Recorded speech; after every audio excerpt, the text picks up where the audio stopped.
Hello সবাইকে, আমি আবার একটা ব্লগ নিয়ে এসেছি। এটা হচ্ছে কি অষ্টমী ব্লগ। সেদিনকে আমাদের একটা নেমন্তন্ন ছিল। তো সেটা দুপুরে ছিল। আমরা সকালবেলা বাড়িতে একটু ব্রেকফাস্ট করেছিলাম। সকালে একটু গরম জল দিয়ে চিয়া সিড খেয়ে নিলাম, তারপরে বাঁধাকপি পরোটা খেলাম, তারপরে চা খেলাম। একটা ভাই এসেছিল, ওকেও দিলাম, আমিও খেলাম। তারপরে রেডি টেডি হয়ে বেরিয়ে গেলাম। বেরিয়ে একটু মিষ্টি টিষ্টি কিনলাম। মিষ্টির দোকানে মিষ্টি দেখতে আমার দারুণ লাগে।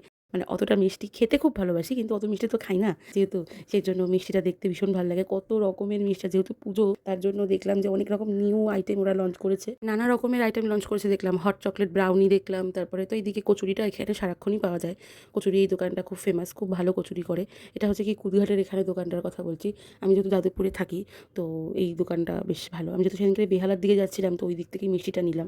খুব ভালো ছিল মিষ্টি। আমি এক রকমেরই মিষ্টি নিয়েছিলাম, ওই ছানার জিলাপি যেটা হয় ওটা নিয়েছিলাম। কত বড় বড় রসগোল্লা সব ছিল ওখানে রাখা। এই যে হট চকলেট যেটা বলছিলাম, বলছিল যে খুব ভালো হয় খেতে। তো এই আমি ফার্স্ট মায়ের মুখ সেদিনকে দর্শন করলাম। এটা আমার ফার্স্ট ঠাকুর দেখা সেদিনকে গাড়িতে বসে।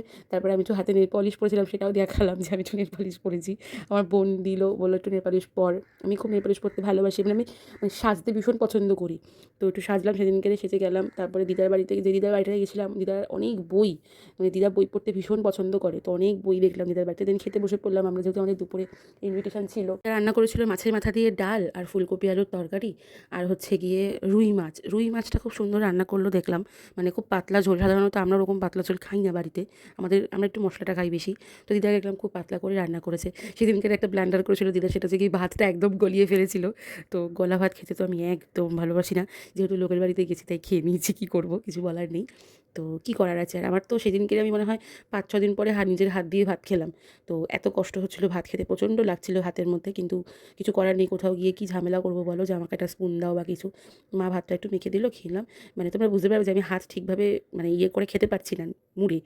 তো এই তারপর একটু বসে গল্প করলাম, তারপরে কিছু ফিশ দেখলাম দিদার বাড়িতে রয়েছে, তো এগুলো তুললাম।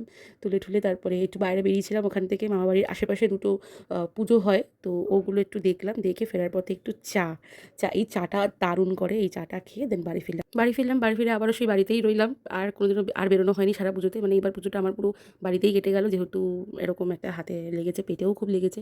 তো সেই জন্য আর কোথাও বেরোনোর চান্সই আমি নিইনি, কেননা একটু মেকআপ করে বেরোতে হয় না বেরোতে গেলে, তো কী করে বেরোবো বলো। যাই হোক, তবে তোমরা সবাই ভালো থেকো, সাবধানে থেকো। আজকে আসি, টাটা।